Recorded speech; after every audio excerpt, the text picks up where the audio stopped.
Meus amigos, boa noite para todos. Eu me sinto muito feliz em voltar a Munique e rever tantos corações. É uma alegria para nós quando podemos nos reunir e compartilhar essas luzes da doutrina espírita, aproveitar essa oportunidade em que a espiritualidade superior reúne os nossos corações e sempre destina para cada um de nós esclarecimentos, bênçãos, conforto. É um momento especial de refazimento, porque uma das coisas mais belas do movimento espírita são essas oportunidades que nós temos de nos encontrar para aprendermos. E o tema de hoje é um tema muito especial. É o encontro de Paulo de Tarso com Jesus e a atitude de Paulo de Tarso diante desse encontro. Mas eu gostaria de fazer de um modo diferente, contar a história de Paulo, da sua conversão, do seu encontro com o Mestre, de forma paralela ao encontro de Allan Kardec com a sua missão. Porque tem muitos pontos de contato. É claro, são espíritos diferentes, cada qual com a sua missão específica, cada um em momentos muito diferenciados, mas há um elemento comum na maneira como cada um deles tomou contato com aquilo que estava destinado para a sua missão espiritual. No caso de Paulo, havia já um processo do mundo espiritual trabalhando a intimidade de Paulo. E é isso que Emmanuel destaca no livro Paulo Estevão, quando ele diz assim: na véspera da chegada a Damasco, quase ao final da viagem difícil e penosa, o moço de Tarso sentia se agravarem as recordações amargas que lhe vinham constantes na mente. Forças secretas impunham-lhe profundas interrogações. Aqui nós começamos a perceber a ação do mundo espiritual, fazendo com que Paulo entrasse dentro dele, começasse a lembrar, a recordar o que o trouxera até aquele ponto da sua existência. Aqui ele lembrava da morte de Abigail, lembrava da morte de Estevão, lembrava da aposentadoria do seu mestre querido, que sai de Jerusalém de um modo silencioso, triste, em função das atitudes de Paulo. Passava em revista os primeiros sonhos da juventude. Sua alma desdobrava-se em perguntas atrozes. Desde a adolescência, ele buscava paz interior. Essa era a busca de Paulo. Paz interior. É importante frisar isso, porque nós sempre olhamos para Paulo, e de fato ele era impetuoso, era um espírito emotivo, apaixonado, mas no fundo, ele buscava paz interior. E no fundo, é isso que todos nós buscamos quando nos aproximamos de algum movimento religioso. Quando nós buscamos algum tipo de literatura religiosa, nós estamos em busca de paz, de alguma coisa que possa serenar os nossos corações. Alguma coisa que possa nos consolar diante das lutas e dos desafios que a vida de cada um de nós tem. Com Paulo não era diferente. Tinha sede de estabilidade para realizar a sua carreira. Onde encontrar aquela serenidade que tão cedo fora objeto das suas cogitações mais íntimas? Os mestres de Israel preconizavam que para obter essa paz íntima Era necessário observar integralmente a lei de Moisés.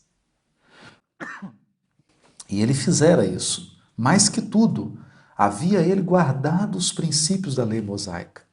Desde os impulsos iniciais da juventude, ele abominava o erro. Consagrara-se ao ideal de servir a Deus com todas as suas forças. Não hesitara na execução de tudo o que considerava dever ante as ações mais violentas e rudes. Se era incontestável que tinha inúmeros admiradores e amigos, tinha igualmente poderosos adversários. Graças ao seu caráter inflexível no cumprimento das obrigações que considerava sagradas. Vemos em Paulo um homem rígido, alguém que segue regras, que não admite nenhum tipo de flexibilidade e que sofre com isso. Sofre porque necessita controlar consciências. Sofre porque quer ter controle sobre pensamentos e sentimentos das pessoas. E quanto mais energia ele colocava para controlar situações exteriores, mais ele perdia a paz interior tão sonhada. Onde então a paz espiritual que tanto almejava? Por mais energias que despendesse, via-se como um laboratório de inquietações dolorosas e profundas. Sua vida assinalava-se por ideias poderosas, mas no seu íntimo. Lutava contra antagonismos irreconciliáveis, que é o que acontece com muitos espíritos ligados ao aspecto religioso. Trazem conflitos interiores. As noções da lei de Moisés pareciam não lhe bastar à sede devoradora. Os enigmas do destino empolgavam-lhe a mente. O mistério da dor e dos destinos diferenciais crivava-o de enigmas insolúveis e sombrias interrogações. Por que sofremos?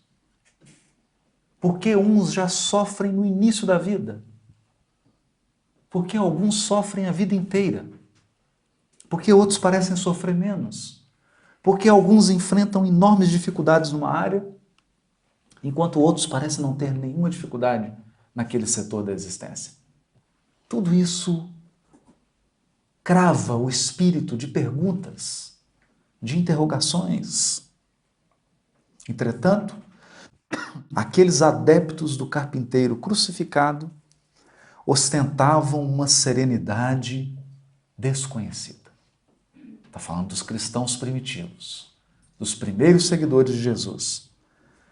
A alegação de ignorância dos problemas mais graves da vida não poderia ser aplicada no caso de Estevão, que era uma inteligência poderosa e mostrara ao morrer uma paz impressionante, acompanhada de valores espirituais que infundiam assombro. A figura de Estevão tocou tão profundamente Paulo, porque ele fez de tudo, ele utilizou de toda a violência, utilizou de todo tipo de ataque. E Estevão permaneceu sereno até o final da sua existência. Estevão era portador de valores espirituais que deixavam Paulo assombrado. Onde ele tirava aquela energia? Onde ele conseguia tamanha força para enfrentar todas as dificuldades da sua vida? O que era esse cristianismo? O que as pessoas aprendiam que elas se transformavam desse modo? Com essas perguntas, eis que ele vê surgir diante dele um sol, uma luz eis que ele vê surgir um sol espiritual. Mas aqui começa uma experiência extraordinária de Paulo com aquele que ele perseguia. Uma voz diz a ele: Saulo, Saulo, por que me persegues? Eu sou Jesus. Não recalcitres contra os aguilhões. E ele então pergunta: Senhor, que quereis que eu faça? Emmanuel comenta essa atitude de Paulo. Ele diz assim: aquela alma resoluta, mesmo no transe de uma capitulação incondicional, humilhada e ferida em seus princípios mais estimáveis, dava mostras de sua nobreza e lealdade. Porque naquele momento, e aqui é preciso que seja dito isso, Paulo perdeu. Encontrar Jesus naquela formosura espiritual significava que ele estava errado. Significava que tudo que ele havia feito até ali, todas as suas crenças precisavam ser renovadas. E o que faz esse homem? Ele consegue fazer a transição mais difícil. Muitos ficam presos na culpa. Outros ficam presos no apego. Porque diante de qualquer mudança, nós somos tomados pelo apego. O apego é o sentimento mais poderoso que envolve o encarnado. Nós nos apegamos até um sapato velho. Você acostuma com aquela pisada torta, com aquele jeito, e quando precisa trocar, é um desconforto. É um desconforto. É por isso que a desencarnação é dificílima. Não é difícil desencarnar por causa da experiência da morte. Ela é uma crise, passa ali rápido. O difícil da desencarnação é o apego. É o apego. É abrir mão de tudo. É ter que deixar tudo. Tudo, tudo, tudo. Você não pode fazer nem uma maletinha. No caso das mulheres, imaginem deixar a bolsa. E fica aquela bolsa com todas as coisas. E você não pode pegar. Não pode levar nada. Nada, nada, nada, nada. Ficam filhos, ficam afetos, familiares, sua casa, seu canto, suas coisas, seus compromissos, sua agenda. O difícil de desencarnar é a agenda.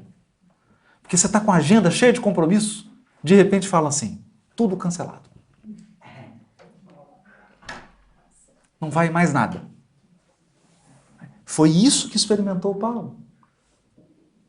Foi isso que ele experimentou. De repente, ele precisava tomar uma decisão. E a decisão corajosa dele foi pelo desapego. Ali ele sabia que não voltaria mais. Não tinha volta. Não tinha volta para o Sinédrio, não tinha volta para a família, não tinha volta para a sua posição. Dali para frente, é como se ele tivesse tendo uma nova encarnação dentro da sua encarnação. Era um nascimento novo. E ele tem a coragem de perguntar, Senhor, o que queres que eu faça? Encontrando a revelação maior em face do amor que Jesus lhe demonstrava solícito, Saulo de Tarso não escolhe tarefas para servi-lo na renovação de seus esforços de homem. Entregando-se a Jesus de alma e corpo, como se fora um pequenino servo, interroga com humildade o que desejava o mestre da sua cooperação.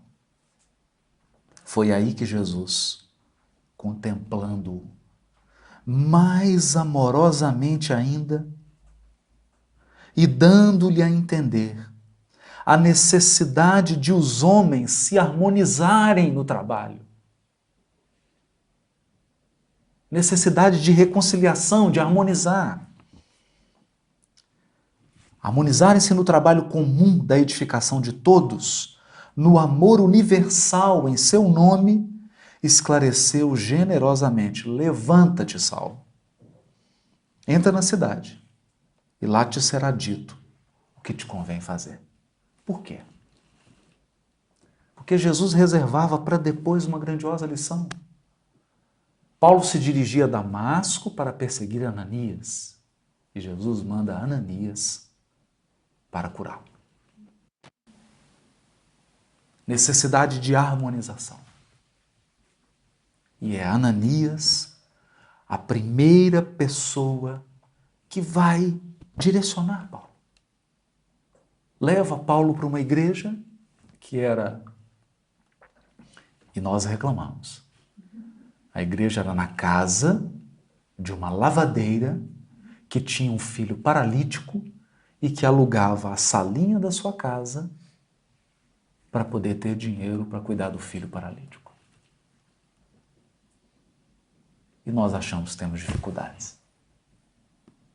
No entanto, naquela igreja, que nem sei se podemos chamar de uma igreja, de um grupo, era dentro de uma casa, frequentava Ananias.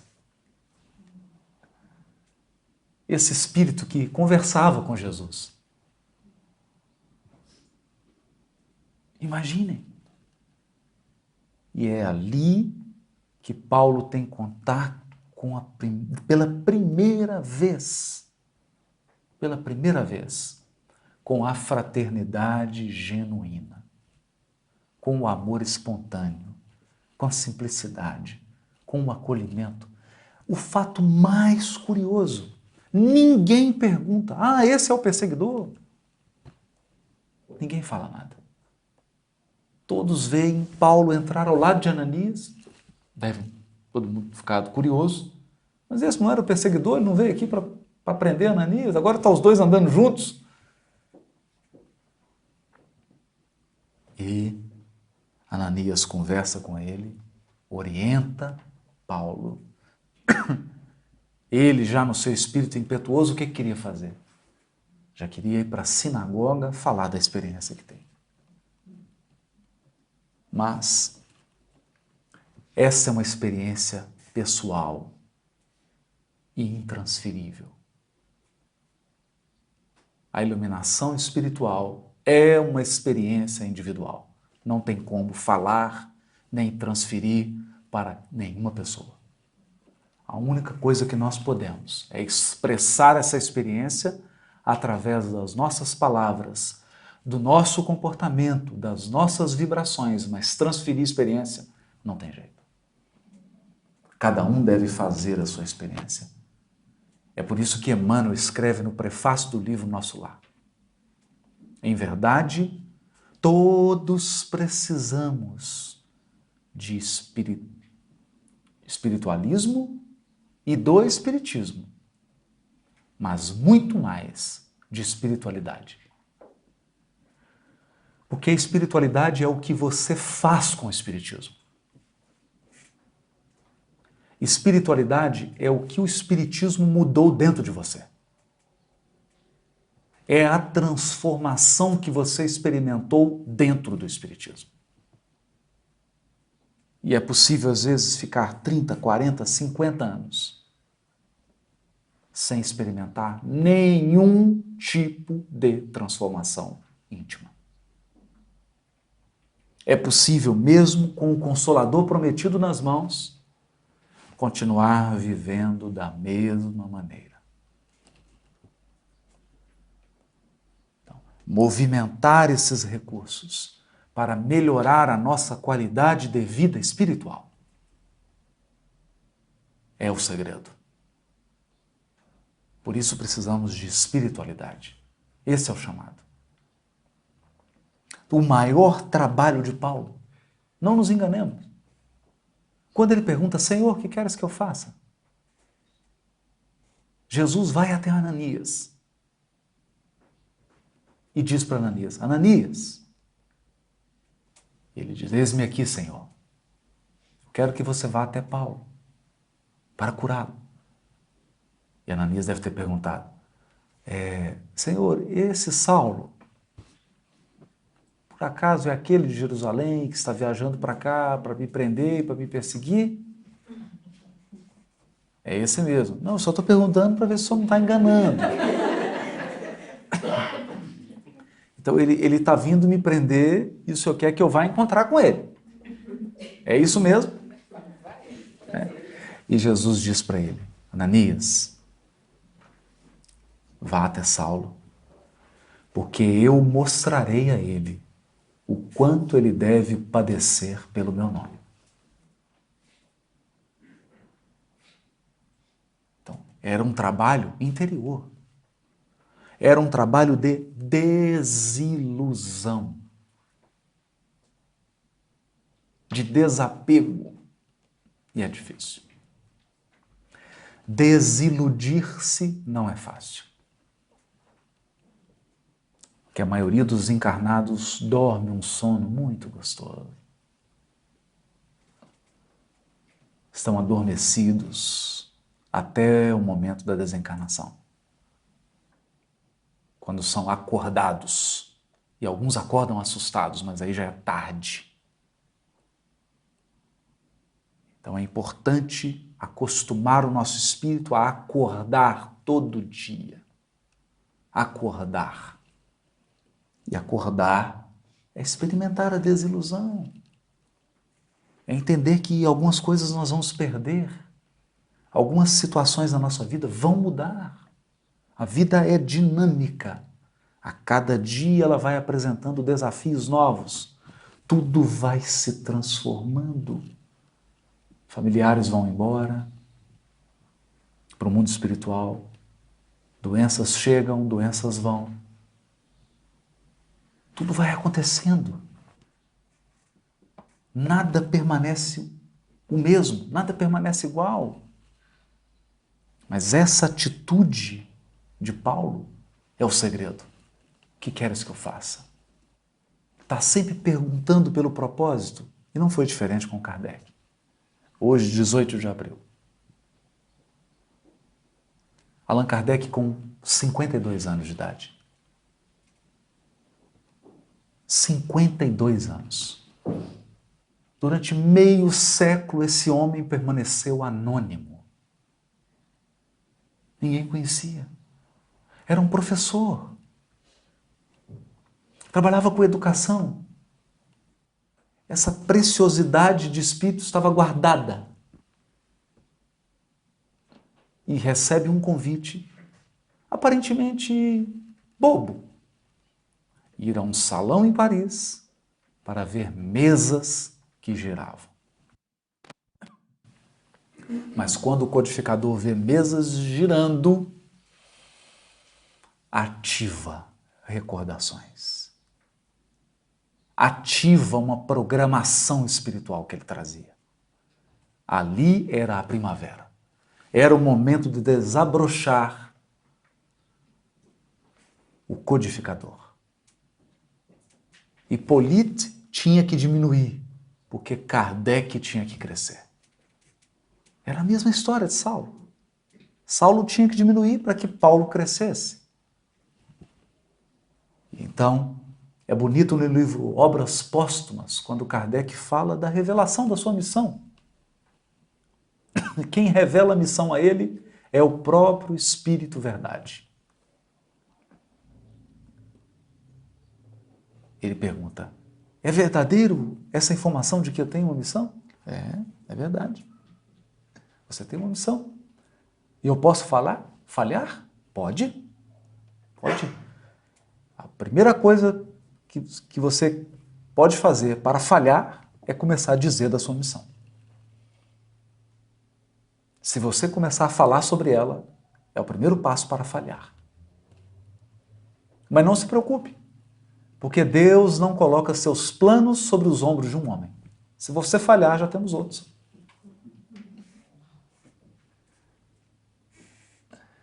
Então, uma fala firme. no sentido de que quem precisa do trabalho somos nós. Não é o trabalho. Não é o Criador. O trabalho vai ser feito por milhares de outras pessoas. A honra de assumir o trabalho é nossa. O ganho é nosso. Por isso que Paulo assumiu tão rápido, e Kardec também. E ele pergunta, eu serei amparado? O Espírito de Verdade responde, nós estaremos ao seu lado. E ele começa com todas as dificuldades. Allan Kardec, num determinado momento, escreve uma carta comovedora, que está nos arquivos particulares de Canuto Abreu. Ele escreve assim, meu guia espiritual, Espírito de Verdade, hoje estou urinando sangue. Não tenho nenhum dinheiro. Por dedicar toda a minha vida ao Espiritismo, estou sendo sustentado pela minha mulher. Vocês prometeram proteção. Ele então recebe uma mensagem do Espírito de Verdade. Porque ele pergunta. A pergunta que ele faz é, vocês se preocupam com as minhas dificuldades financeiras? E o Espírito de Verdade responde, se nós não nos preocupássemos, seria sinal de que não te amamos. Imagine, seria sinal de que não te amamos. E o recurso vinha pequeno, o estritamente necessário, mas vinha. E esse homem corajoso dá conta da sua missão. Em outra mensagem, o Espírito de Verdade diz para ele, quando revela a missão, você poderia viver muito mais, mas por causa da sua missão, viverá pouco. Porque toda a sua energia será gasta na divulgação do Espiritismo. Isso vai consumir todas as suas forças. E de fato foi assim. Kardec tinha um encontro, era um encontro de espíritas na Europa. E ele já não estava muito bem de saúde e ele disse para Amélie, se eu desencarnar, você não vai cancelar o encontro. Não vai cancelar. Certo dia ela atende o portão, tem um infarto fulminante e o seu corpo cai no chão. Amélie, mesmo viúva, faz o velório, toma todas as providências e vai para o encontro. Como havia prometido. Esse senso de realização. Porque as pessoas não nascem grandiosas, elas se tornam grandes na tarefa. Elas se engrandecem à medida que cumprem a tarefa. Não é assim um milagre. Você vai cumprindo e vai se agigantando espiritualmente à medida que cumpre o dever. E essa é a lição grandiosa de Paulo e de Kardec. Há um momento muito especial na vida de Paulo. Depois de inúmeros desafios, depois de muitas pedradas, muitas perseguições, muitos naufrágios, incompreensões, dificuldades, um dia ele está em Corinto e é preso. Seus amigos Áquila e Prisca olham tristonhos aquela cena, mas Paulo está sereno. Ele vai preso, colocam ele num lugar úmido e começam a dar as chibatadas. 39. mas ele está com uma paz tão profunda. Quando o carrasco começa a bater, Paulo, segundo Emmanuel, tem o primeiro êxtase espiritual.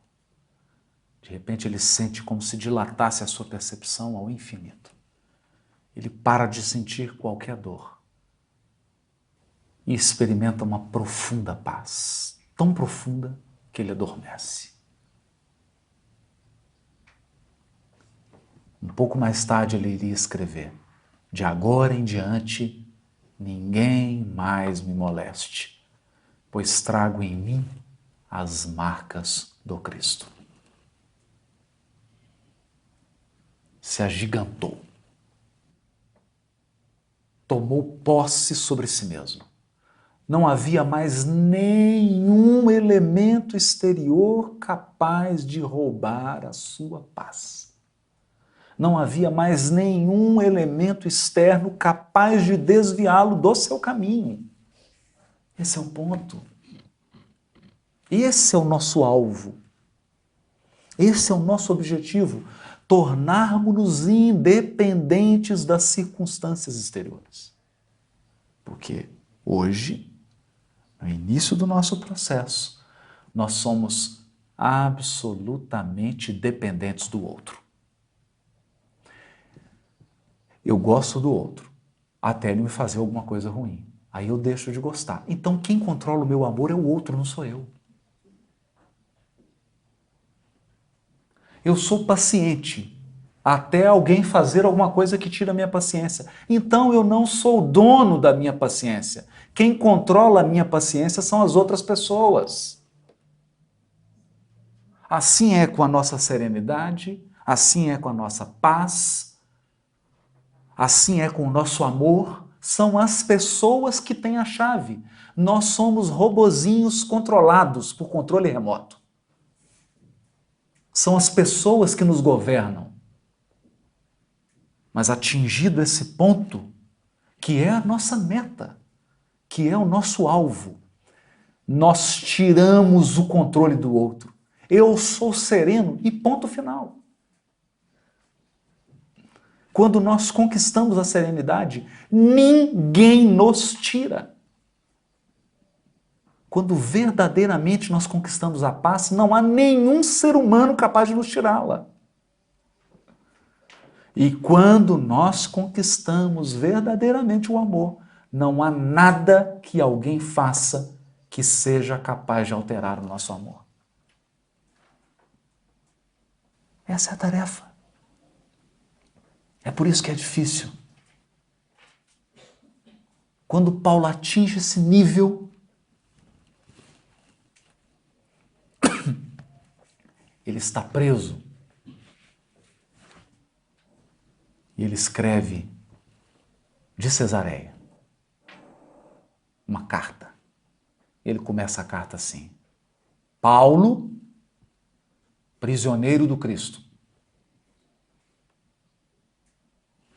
Como assim? Não era prisioneiro de César? A essa altura da sua vida, Paulo já havia alcançado uma percepção, uma compreensão tão grande. Ele havia entendido que os poderes superiores que dirigem os nossos destinos só permitem que certas coisas aconteçam se elas forem para o nosso crescimento. Então, quando algo ocorre, seja boa, seja ruim, ruim na nossa concepção, é porque foi permitido. É porque aquilo tem uma lição profunda. Então ele não se declara, eu prisioneiro de César. Não, sou prisioneiro do Cristo. Ele que me prendeu, a hora que ele quiser ele solta. Estou a serviço dele. E sai em viagem, conversa com o comandante, conversa com os escravos, conversa com os viajantes. Todo mundo gosta de Paulo. Paulo agora era um símbolo da fé, da confiança, do bom humor, da serenidade. Todo mundo queria ficar perto dele. Era um gigante. Mesmo no momento do naufrágio do navio, Todo mundo olha para Paulo e Paulo sereno. Disse, nós não vamos morrer. Não vamos. E há uma cena bonita quando o barco vai chegando à margem e para. Na época, o mar chegava até Éfeso. Hoje já distanciou-se tanto, está 9 quilômetros de distância. Mas eles param e Maria de Nazaré sai da sua casinha, já velhinha, a pé, e vai até a beirada da praia para se despedir de Paulo. Ela estava de braços dados com João Evangelista. E ele diz adeus para Maria e para João. E João fica impressionado e fala, não, Paulo, não diga adeus, você vai voltar. Vai dar tudo certo. Ele fala assim, eu acho que você está enganado, João. Eu nasci para uma luta sem tréguas até o final dos meus dias. Muito cedo eu falhei. E estabeleceu-se um abismo entre mim e o Cristo. Já fui açoitado dezenas de vezes. Já sofri mais de 8 naufrágios. Todos os lugares que eu vou pregar, eu não saio sem apedrejamento e sem prisão. Nem mesmo no bojo de uma embarcação eu tenho conseguido ter paz. Mas aprendi a serenidade interior. Deixava a lição para João Evangelista do homem gigante que era. E com todas as dificuldades, ele chega em Roma. Faz o trabalho, preso. Vai até Espanha e tem que voltar porque Jerusalém havia sofrido processos complicadíssimos e a Igreja do Caminho foi completamente destruída. Simão Pedro teve que fugir de Jerusalém para Roma. O que faz Paulo? Volta da viagem para Roma, chama os amigos e diz, nós não podemos desamparar Simão Pedro. Consegue uma casinha para Simão Pedro, consegue um lugar para ele trabalhar. Era um gigante. Que homem é esse? No momento em que João Evangelista está preso, ele vai até a esposa de César. Todos os cristãos criticando ele. Criticando. E isso é interessante. Companheiros de trabalho que estavam ao lado dele não entendiam as suas atitudes. E isso é importante, porque às vezes nós queremos realizar um trabalho espírita e contar com a compreensão dos outros. Nem sempre isso é possível. Por isso que nós temos que estar em conexão com as forças superiores e muito conscientes de qual é o nosso papel. Porque tem coisas que você vai fazer que ninguém vai compreender. E ele foi até a mulher de Nero, conseguiu a libertação de João, foi criticado e ele simplesmente respondeu, João possui uma missão em Éfeso. Ele não pode ficar preso. Mas para ele mesmo, não pediu nada. Para ele não pediu nenhum favor. Havia compreendido tudo. Compreendido com serenidade como que a vida se processa. E muitos de nós perguntam, será que essa não é uma história de gigantes? Será que essa não é uma história de espíritos iluminados? O que isso tem a ver comigo? Mas Paulo não nasceu gigante. Paulo não nasceu iluminado. Ele se iluminou na tarefa. Ele se agigantou durante a tarefa. Todos eram homens e mulheres como nós, cheios de dificuldades, de desafios. Mas como é que a vida se revela? A vida se revela aos poucos. Aos poucos. Por quê? Porque a vida é um jogo vivo. É muito vivo. É muito dinâmico. Onde tem um ser humano, tem um universo. Você não é capaz de prever o que vai no coração e na mente de uma criatura. Nenhum de nós. Por isso que não tem garantia. E é por isso que a vida vai se desvelando passo a passo, as coisas vão acontecendo. Não vem um mapa com todos os pontos do caminho. Nós temos que ir desenvolvendo a sensibilidade, a percepção, a conexão, para entender o que Deus quer de nós. E hoje, num mundo onde as pessoas estão todas uniformizadas, onde todo mundo quer fazer a mesma coisa, todo mundo quer ser igual, todo mundo quer imitar, ninguém quer ser um indivíduo, ninguém quer ser ele mesmo. É muito difícil ouvir os apelos do mundo superior a nosso respeito. Porque os espíritos superiores que dirigem o nosso destino espiritual estão nos dizendo: para de se comparar. Para de se comparar. Você é único. Se fulano vai para um caminho, o que você está preocupado com isso? Segue o teu. Para de querer imitar. Seja você. Ouça o seu destino. Ouça os teus orientadores. Entra numa conexão profunda. Assume a sua vida e a sua responsabilidade. Não espere companhia, porque a evolução se faz individualmente.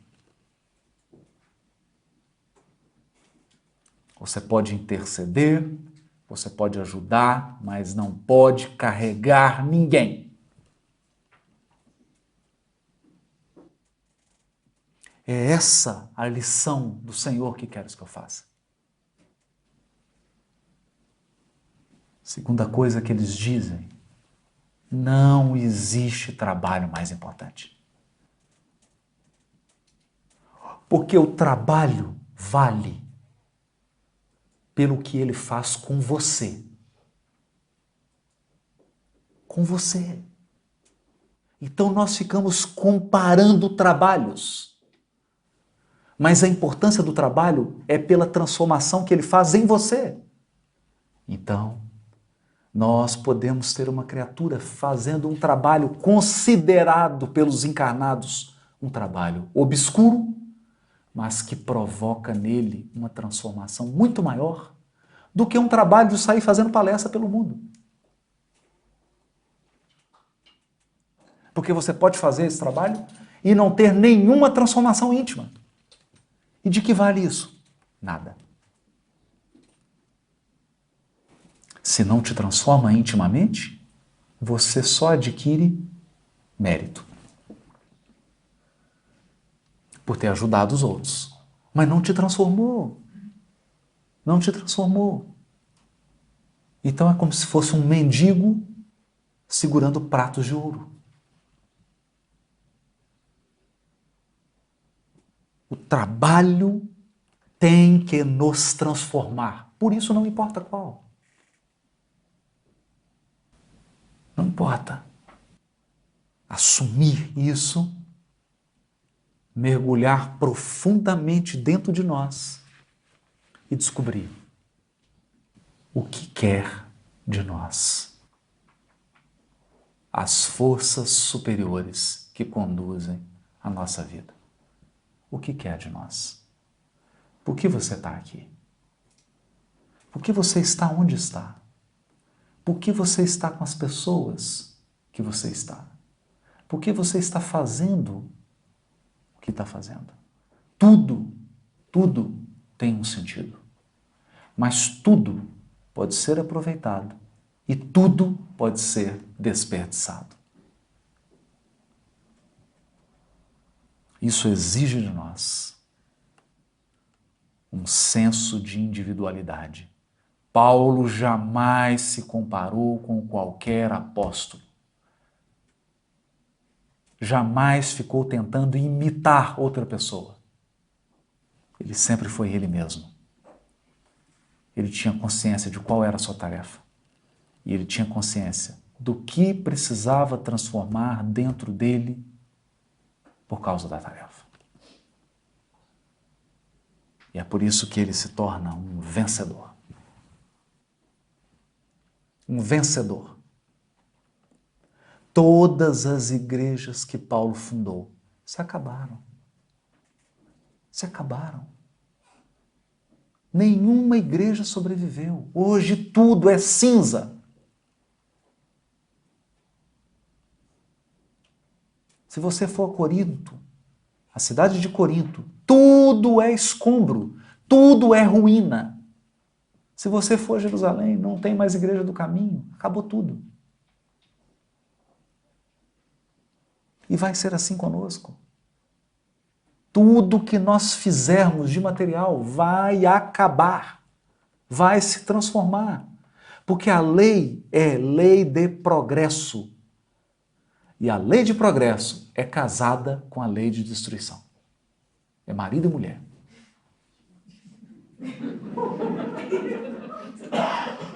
A lei de destruição acaba e aí vem o progresso. Tudo é refeito. Tudo é refeito. Basta você se perguntar: onde estão seus bisavós? Os pais dos seus bisavós? Onde estão? Sofreram? Se preocuparam? Guardaram dinheiro? Compraram propriedades? E agora? O que aconteceu? Nós vivemos num transformismo. É como um rio. As águas estão fluindo. O segredo é saber navegar. O segredo é saber aproveitar. Porque a nossa embarcação começou viagem no útero e ela vai chegar a termo, no túmulo. Será assim com todos nós. Mas aquele que entrou em sintonia com as forças superiores que chegam até o Cristo, que é o nosso governador espiritual, o Espírito que nos dirige, que coordena o nosso destino espiritual, que nos acompanha há milhões e milhões de anos. Quem sintoniza com essas forças tem um GPS poderosíssimo. Vai saber seguir o seu rumo, vai saber encontrar o propósito da sua existência e vai fazer com o que Deus lhe deu o melhor. Esse é o convite de Paulo. Esse é o convite da doutrina espírita. Nós temos hoje mais recursos do que tiveram os apóstolos. Temos o Consolador prometido que nos explica em detalhes mundo espiritual, reencarnação, lei de causa e efeito, evolução espiritual. Está tudo explicado. Eles não tinham isso. Eles não tinham isso. Mas tinham algo que nós precisamos desenvolver. Confiança. Fé. Confiança. Confiança é saber entregar-se ao Criador e esperar dele a direção. Vamos para perguntas?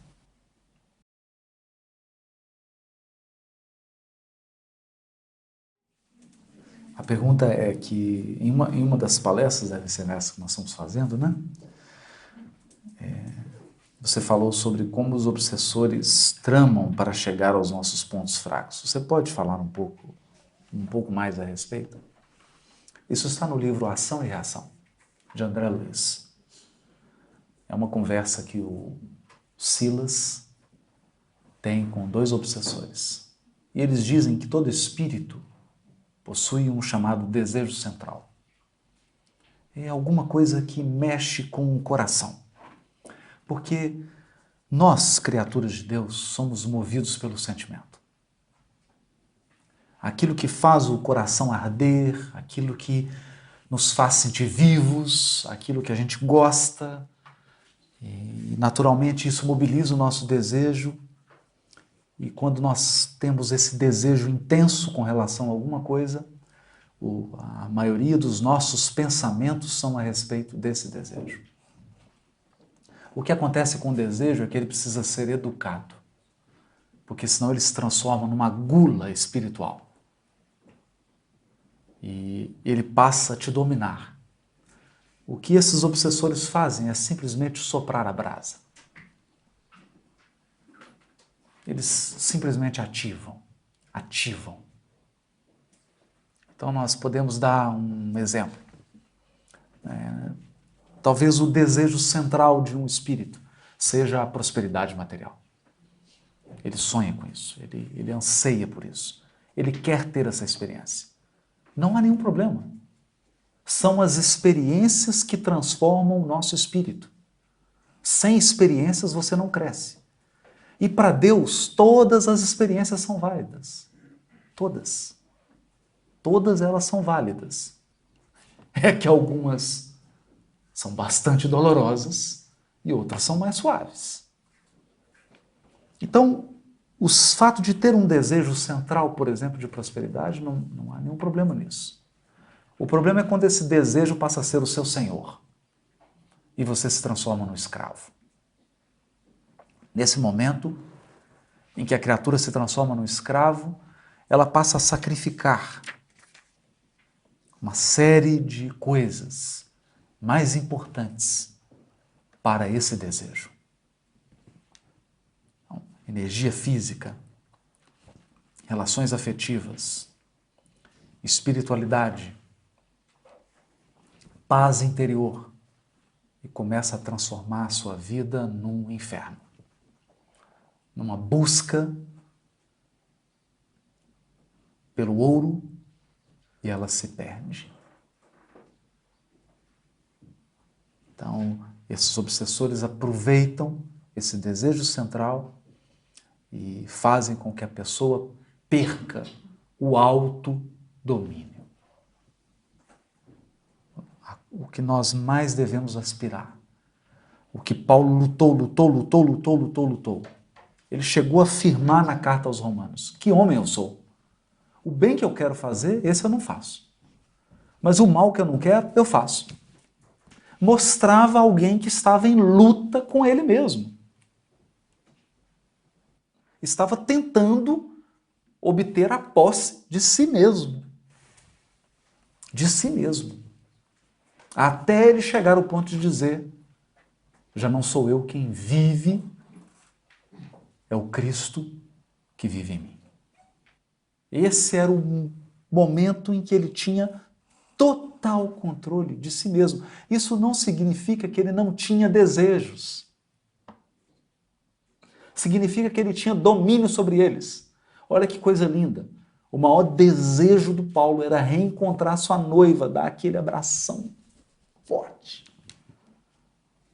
Assim que ele desencarna, que Ananias cura ele olha para Ananias, está só ele e Ananias, não estava Abigail. Ele já percebeu, tem alguma coisa, eu não vou pedir. Já havia aprendido a esperar, a ter domínio. E Ananias pergunta: o que você quer, Paulo? Não, quero fazer uma prece em Jerusalém. Vai para Jerusalém, faz uma prece, de repente se abre, vem Jesus, Abigail de um lado, Estevão do outro. Aí ele fala: oh meu Deus, chegou minha hora. Mas mesmo assim, o que ele faz? Você acha que ele sai correndo para abraçar? Não, ele olha para Jesus. Olha para os olhos de Jesus, diz Emmanuel, como uma criança que tudo devesse ao mestre bem-amado. E Jesus percebe. Só que fala assim, não, antes de dar um abraço nela, um abraço em mim primeiro. Abre os braços e fala, vem, Saulo. Ser feliz. Ser feliz. Era o momento certo. Então ele soube esperar.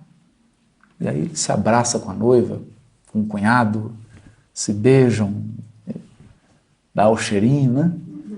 E vão com Jesus para as esferas superiores. Então, não é que morreu o desejo. O desejo estava ali vivo. Mas agora, ele era o Senhor. Ele era o Senhor. E essa é a pergunta que nós devemos sempre nos fazer. Quem é Senhor de mim? Quem é Senhor de mim? Sou eu? Isso é importante. Fazer a caridade focando somente na própria evolução não seria uma ação muito egoísta? Bom, aqui nós vamos pegar um princípio natural. Você entra num avião e recebe o seguinte aviso. Em caso de despressurização, máscara de oxigênio cairão. Coloque primeiro em você, depois auxilie a pessoa. Isso é muito importante, porque Jesus nos ensinou assim, ame o teu próximo como a ti mesmo.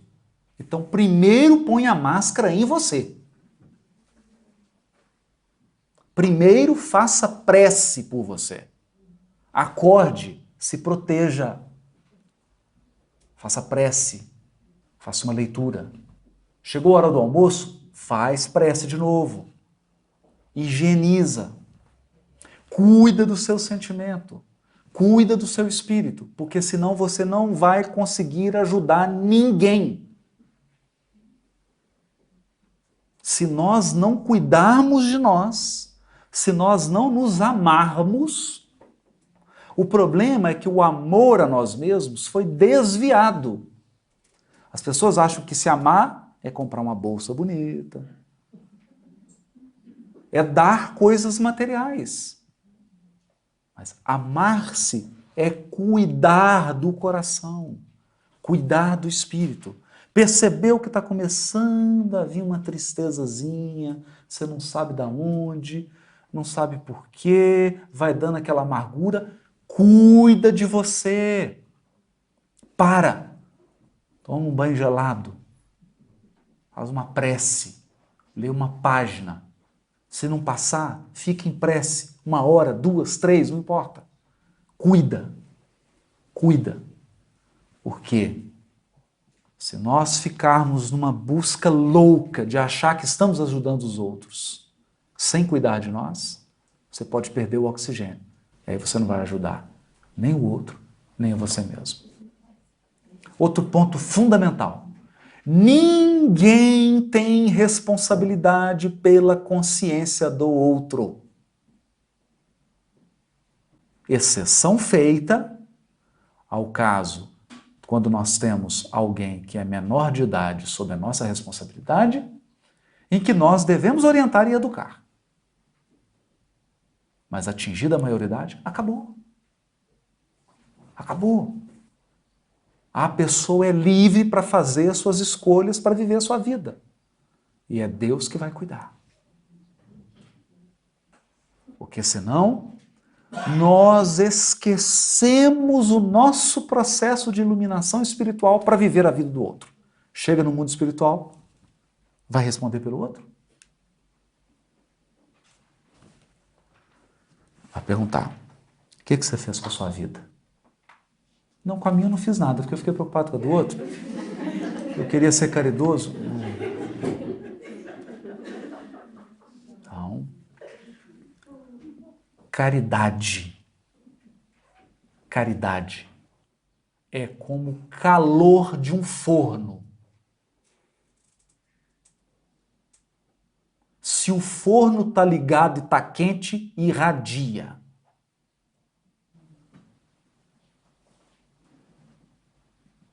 Caridade é o que emana de você. Se você é alguém que tem o hábito da prece, se você é alguém que tem o hábito dos bons pensamentos, se você é alguém que está em sintonia com a sua programação espiritual, você emana luz, então vem igual abelha em você. Você está andando na rua e vem alguém atrai para ser ajudado. Você não busca. Vem. É um imã, é um magnetismo que atrai. Você ajuda sem querer. Sem querer. É natural. Por quê? Porque você está emanando a luz que construiu por dentro. Esse é o ponto. Esse é o ponto. E a verdadeira ajuda que nós podemos dar a alguém é o exemplo. Quando eu me encontro, quando eu estabeleço um relacionamento com Deus, quando eu faço a luz sair do meu espírito, o meu exemplo contagia. Essa é a maior caridade do planeta. É a maior caridade. A caridade do exemplo.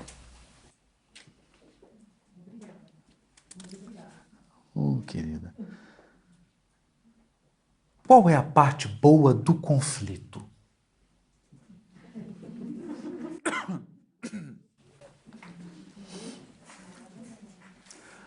A parte boa do conflito é que ele mostra quem realmente nós somos. Esse é o ponto do conflito. Todo conflito é um espelho em que você se vê. Porque o que o conflito faz é testar até que ponto você realmente é autônomo. Até que ponto você é capaz de viver o seu ideal e não deixar que o outro controle você. Esse é o desafio do conflito. Outra coisa do conflito. O conflito nos coloca em contato com a diversidade. As pessoas têm vidas diferentes das nossas. Elas tiveram experiências diferentes das nossas. Elas vivem numa casa, num lugar e de um jeito completamente diferente do nosso. E às vezes, a criatura com a qual nós estamos em conflito tem uma visão muito mais limitada da vida do que a nossa. Quem enxerga mais tem mais responsabilidade. Quem tem mais conhecimento tem mais responsabilidade. Imagina um shopping center. Aquelas pessoas da brigada de incêndio, que tem aquelas roupas. Se o prédio pegar fogo, você acha que o pessoal da brigada de incêndio vai sair correndo e ir embora? Não, eles ficam. Enquanto o último não sair do prédio, eles não saem. Sabe por quê? Porque eles conhecem mais. Eles têm mais informação sobre incêndio. Eles têm mais informação sobre fogo. Eles têm mais informação sobre saída. Eles têm mais informação sobre estratégia de escape.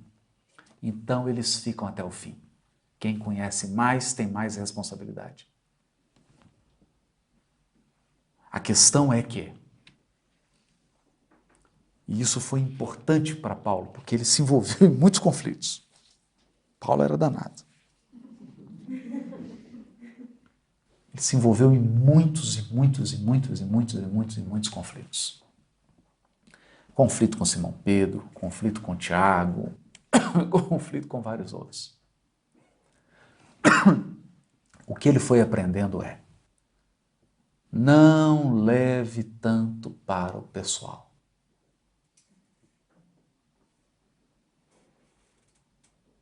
Por quê? Todos os seres humanos projetam na gente problemas que são deles. Todas as pessoas querem colocar o estresse delas nos nossos ombros. Se você perde a sua serenidade, você aceita o estresse que é do outro. Então, fique sereno, porque aí você devolve o estresse que é do outro. É dele, não é seu. Se você fica sereno, se você fica firme, centrado no seu propósito, no seu trabalho, na sua meta, vai devolver para ele. Isso é lei física. O estresse volta para o outro, porque é ele que vai ter que lidar com isso. Isso está na obra de André Luiz. Nós vamos, ano que vem, o Instituto Ser, vamos fazer um seminário litero-musical sobre o livro Pensamento e Vida. E nós teremos a oportunidade de abordar esse tema com gráficos, com vídeos, porque isso está tudo dito por Emmanuel e por André Luiz. É magnético, é vibração magnética. Você, durante o dia, convive com várias pessoas. O que acontece ao final do dia? Você está com um tanto de energia dos outros que não lhe pertence. Da mesma maneira que você suja. Só que o que todo mundo faz? Pelo menos espero, né? Toma banho. Durante o dia você comeu um tanto de coisa. O que você faz? Espero. Escova dente. Passa o fio dental. E no espírito? E no espírito? Você dá banho no seu espírito? Porque senão vai passando os dias e você vai acumulando energias dos outros, você vai se misturando. Daqui a pouco você está agindo como os outros, você perde, você deixa de ser você. Vai ficando uma pessoa pesada, porque você está com energia que não é sua. Então é preciso aprender a desonerar-se do que é do outro. Isso é simples. Entra no seu chuveiro, enquanto você está lavando o corpo, faz uma prece, vai mentalizando que a água está tirando aquela energia, está levando tudo para o ralo e que você está ficando limpinho, que está ficando só você. Você está saindo, você está tirando. Isso é muito comum. E como a maioria dos encarnados não tem nenhuma percepção de si mesmos, como a maioria dos encarnados são sonâmbulos andando assim, as pessoas saem se misturando, entram em conflito, entram em confusão que não tem nada a ver com ele. É do outro. É preciso muita vigilância, muita oração, para que a gente consiga se desmisturar. Desmisturar-se. E devolver ao outro o que é dele. O que é dele. Aqui tem uma pergunta importante, né? Qual é, na sua opinião, a tarefa individual, coletiva do brasileiro espírita residente na Alemanha?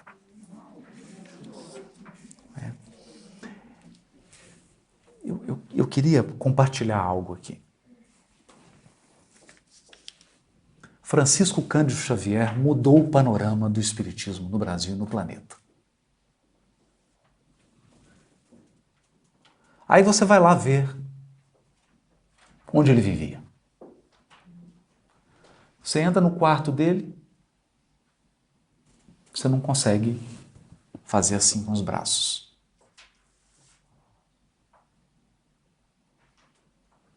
A cama que ele dormia, desse tamanhozinho. Essa sala é muito maior do que o grupo. Muito maior. Então você se pergunta, o que aconteceu?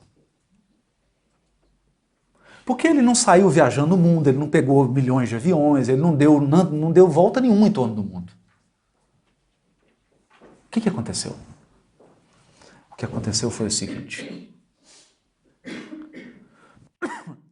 O Chico realizou um processo interior tão profundo de iluminação que começou a jorrar a luz. Então,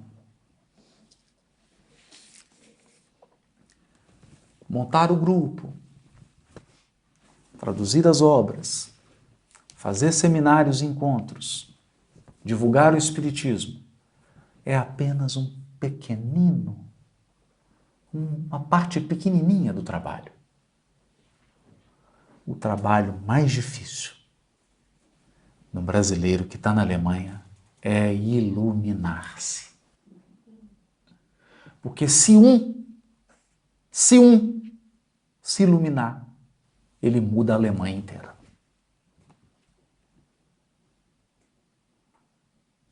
Só um. Eu vou dar um exemplo. Quantos Gandhis foram necessários na Índia? Quantos? Quantos Gandhis? 10? Quantos Nelson Mandela?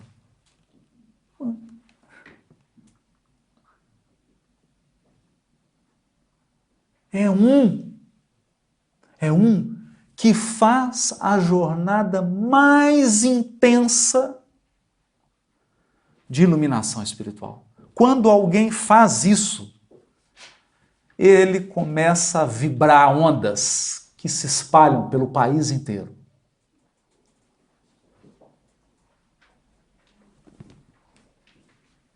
E vai atraindo, naturalmente.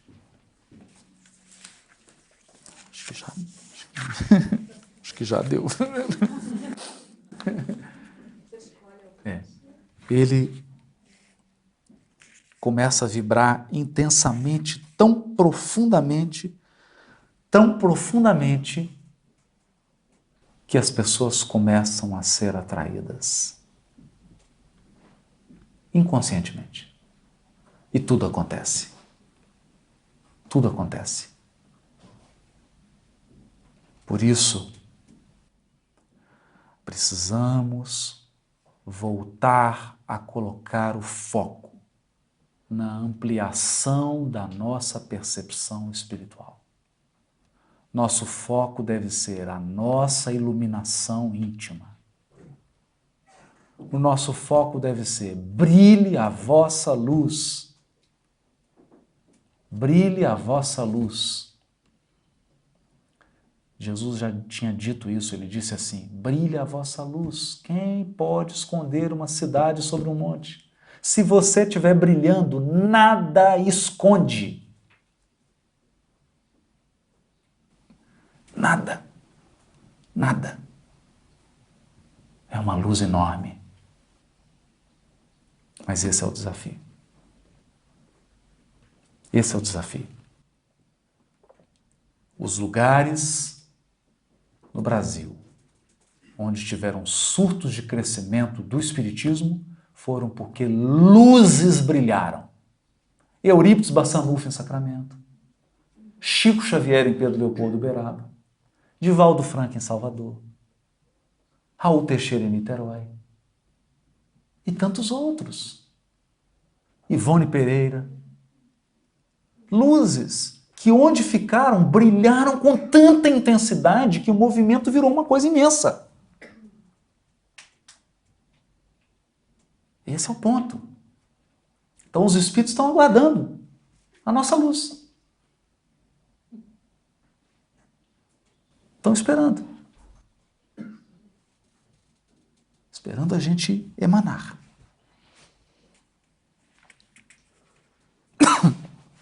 Para terminar, é para falar um pouco sobre o diálogo de Abigail com Paulo. Ama, trabalha, espera e perdoa. Porque é o seguinte, o trabalho do Cristo, você não precisa ser muito inteligente. Se você for muito inteligente, às vezes atrapalha. Atrapalha. Certa vez eu fui num congresso e alguém disse, depois que tive um acidente da Petrobras e um vazamento, foi uma coisa terrível. E aí foi lá o advogado e ele queria convencer todo mundo de que não tem problema nenhum.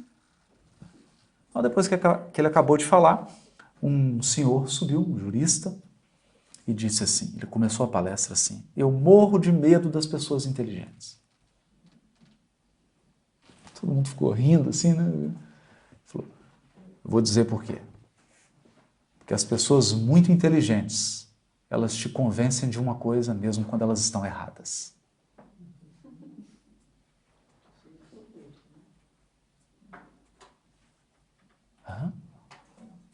Querem ver? Nós podemos citar na Alemanha aqui Hitler. Então, o primeiro requisito do trabalho com Cristo é amar. É amar.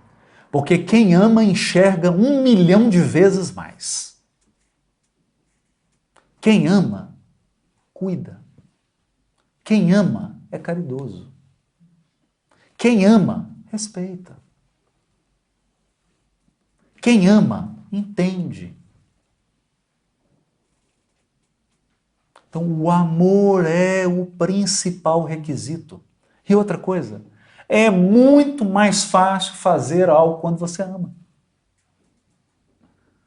A coisa mais maravilhosa, mais fácil, mais gostosa do mundo é fazer uma coisa que você gosta, não é? O tempo voa, você não vê passar. Tudo acontece. Por quê? Porque você ama. Então, o primeiro conselho é, ama. Se você amar, tudo fica fácil.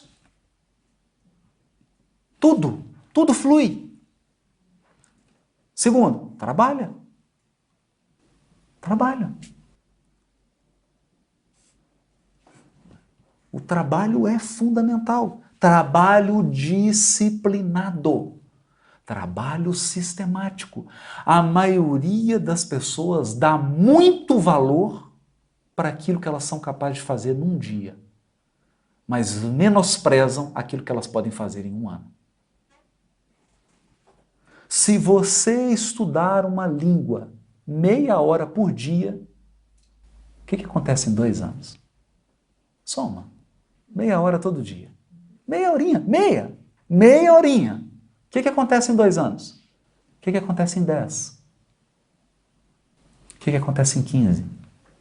O que acontece em 20? Chico Xavier lia o Evangelho segundo o Espiritismo 4 vezes por ano. Foram 75 anos, faz as contas. O que acontece? O que acontece? Se nós valorizarmos minutos,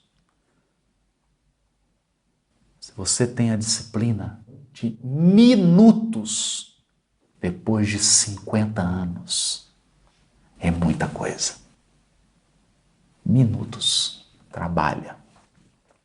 Acontece que Deus nos chama muitas vezes para semear. Então, perca a ansiedade de querer colher.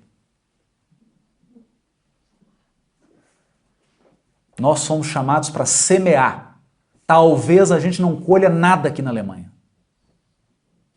Quem vai colher são outros.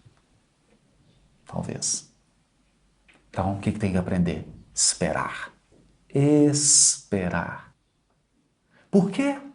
Porque diz Emmanuel, a natureza tem um espírito de sequência. Sequência. Você joga a sementinha, aí você vai lá 2 horas depois já tem um fruto? Uma laranja para você descascar? É assim que acontece? Claro que não. Para nascer você precisou esperar 9 meses. Está com pressa por quê? Às vezes tem um familiar que você está conversando com ele aí, para daqui 300 anos ele acordar. Porque o trabalho que Deus pediu para você fazer é semear, não pediu para você colher. Então tem que saber esperar. E por fim, perdoar. Por quê? Por quê? Isso é sério. Se nós não aprendermos a perdoar, nós vamos ficar sozinhos. Sozinhos. É impossível relacionar com qualquer pessoa sem perdoar. A menos que o seu marido, que a sua mulher, que os seus filhos, que sua sogra, que seus sogros sejam anjos, espíritos puros. Aí não precisa perdoar. Se você está convivendo com anjos, não precisa perdoar. Porque eles não vão te ferir. Mas se você está convivendo com seres humanos, aguarde. Quanto mais intimidade, mais a pessoa vai te machucar.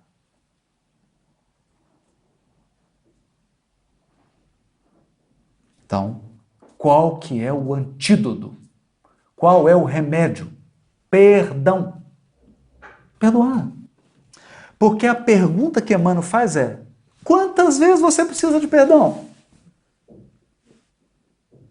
Quando falamos de perdão, a gente pensa, tem que perdoar o outro, tem que perdoar o outro. E você? E as coisas que você faz? E as coisas que você fala atravessado que não percebe? E as coisas que você faz que saem magoando as pessoas? Quem disse que nós não precisamos de perdão? Quem disse? Às vezes a gente vive achando que não precisa de perdão. Aí você perde a mãezinha, perde o pai, fala, oh meu Deus, nossa, por que eu fiz aquilo? Se ele estivesse aqui agora, eu queria pedir perdão. Porque nós precisamos. Ama, trabalha, espera, perdoa. Se nós seguirmos esse lema de Abigail, a gente vence as coisas, vence como um rio, você está andando, aparece uma rocha na sua frente, você desvia, devagar, sem barulho, com calma, não tem que brigar com tudo. Imagina se o rio entrasse em conflito com tudo quanto é obstáculo que aparecesse na frente dele. Não sobrava energia para correr. Então nós temos que aprender a fluir, a passar. Ficou difícil aqui, vai para a direita, vai para a esquerda. Vai fluindo. E se flui com segurança. Quando se ama, trabalha, espera e perdoa. Muito obrigado.